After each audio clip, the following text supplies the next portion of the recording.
रविन्द्रनाथ त्रिपाठी से पहले नंदी जी की बात कर ली जाए, जो पुष्परंजन जी ने कहा कि उन्होंने कहा है कि वो स्क्रिप्ट जो है एक ही जगह से लिखी जा रही है, तो ये चोरी से कोई पढ़ने वाला ही बता सकता है कि स्क्रिप्ट एक ही जगह से लिखी जा रही है जिसने चोरी से पढ़ ली है। और ऐसा कौन कर सकता है जो खुद उस स्क्रिप्ट पे काम करने जा रहा हो। तो आने वाले समय में अगर नंद गोपाल नंदी का भी नाम जो है इस लिस्ट में शामिल हो जाए, जो कि अफवाहें उड़ रही हैं मार्केट में कि नंद गोपाल नंदी भी इस्तीफा देने वाले हैं, अफवाहें उड़ रही हैं। अब ये सही है कि गलत है ये तो पता नहीं, नंदी जी बताएंगे, लेकिन ये अफवाहें हैं कि नंदी भी जो है उस लिस्ट में शामिल है जो इस्तीफा देने वाले हैं। तो ये स्क्रिप्टिंग का मामला है कुल मिला के। दूसरा, जो पुष्परंजन जी कह रहे थे कि अभी पश्चिम से शुरुआत नहीं हुई, पश्चिम से भी हो चुकी शुरुआत गंदा बैठ से। अभी मैं खबर देख रहा हूँ थोड़ी देर पहले कि अवतार सिंह भड़ाना जो भारतीय जनता पार्टी के विधायक हैं, वो भाजपा से इस्तीफा देकर और आरएलडी में शामिल हो गए, राष्ट्रीय लोकदल में। और वो सपा और आरएलडी के गठबंधन से शायद जेवर से चुनाव लड़ेंगे। और जो भारतीय जनता पार्टी और योगी जी आकर के पश्चिम में जाट वर्सेस गुर्जर की जो यहाँ व्यूह रचना रच के गए थे, वो फेल हो गई। यानी गुर्जर और जाट जो है, जो पश्चिमी उत्तर प्रदेश का अजगर समीकरण था और मजगर समीकरण था, वो समीकरण जो है फिर मजबूत होने जा रहा है, इसके संकेत अब मिलने लगे। तो योगी जी बड़ी मेहनत कर रहे हैं भारतीय जनता पार्टी को उसके 1989 वाले स्थान पर पहुंचाने के लिए। जब मठ में आए थे तो जहाँ भारतीय जनता पार्टी थी वहां से वापस पहुंचा दिया जाए। तो योगी जी का योगदान बहुत ज्यादा है, इसको कम करके नहीं आंकना चाहिए कुल मिलाकर के, मुझको ऐसा लगता है।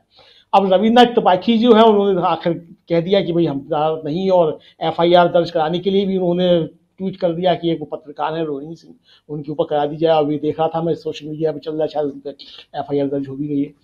तो अब ये बहुत से लोगों के नाम आ सकते हैं, जो नाम कई बड़े चर्चा में चल रहे हैं। अभी देखिए, अब हो सकता है कि वो ये चर्चा होते ही ऊपर से संपर्क साधा गया हो रविन्द्रनाथ त्रिपाठी जी के से, और उनको समझाया गया हो कि देखो अभी रुक जाओ थोड़ा, तुम्हें जाना है तो चले जाना, वरना फिर जो मौर्य जी का इंतजाम किया जा रहा है, ऐसे तुम्हारे भी कुछ इंतजाम हो सकते हैं, क्योंकि उन पर भी कुछ शायद सुने जाते हैं, कुछ हैं त्रिपाठी जी के ऊपर। तो कमजोर आदमी होंगे तो थोड़ा सा समझ में आ गया होगा कि अभी कुछ हो सकता है। और देखिए, ये तो भारतीय जनता पार्टी की बड़ी खूबी है। उपेंद्र कुशवाहा केंद्र में मंत्री थे, मोदी जी के बड़े नजदीकी थे। जिस दिन इस्तीफा दे के बिहार पहुंचे, पुलिस ने पीट पीट के अधमरा कर दिया। तो ये भारतीय जनता पार्टी की बड़ी खूबी है। तो जो लोग भी छोड़ छाड़ के जा रहे हो, समय कौन सा चुन रहे हैं, तो जाहिर सी बात है कि वो सब समझदार लोग हैं, वो समय सही चुन रहे हैं। और आगे भी जो लोग समय चुनेंगे वो सही समय चुनेंगे, वो खराब समय नहीं चुनेंगे। क्योंकि मुहूर्त की बात होती है।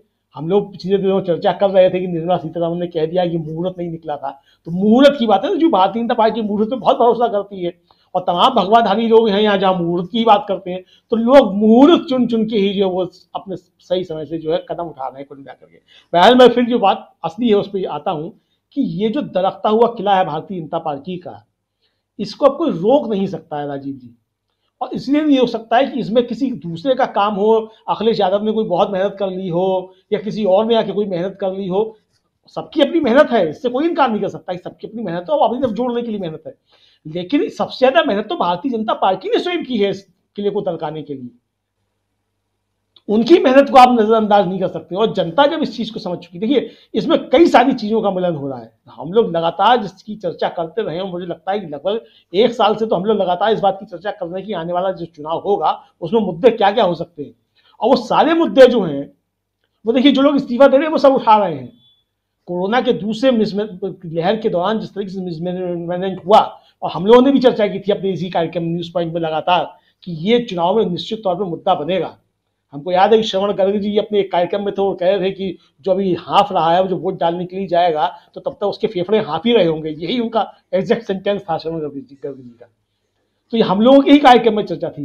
वो कोरोना का मिसमैनेजमेंट, पिछड़ों के साथ नाइंसाफी, दलितों के ऊपर अत्याचार, महिलाओं के ऊपर अत्याचार, ये सारी चीजें कुल मिलाकर के जो एक कॉकटेल तैयार हुआ, इसको हिंदुत्व अब ढक नहीं सकता है।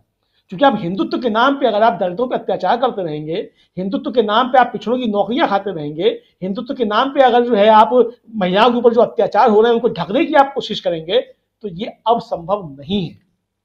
ये भारतीय जनता पार्टी को समझना चाहिए था, और भारतीय जनता पार्टी शायद इसको समझ नहीं पाई, मुझको ऐसा लगता है। तो ये कुल मिला के जो कमियां हैं, ये निश्चित तौर पर कहीं ना कहीं राजीव जी आने वाले चुनाव में निश्चित तौर पर सामने आएंगी।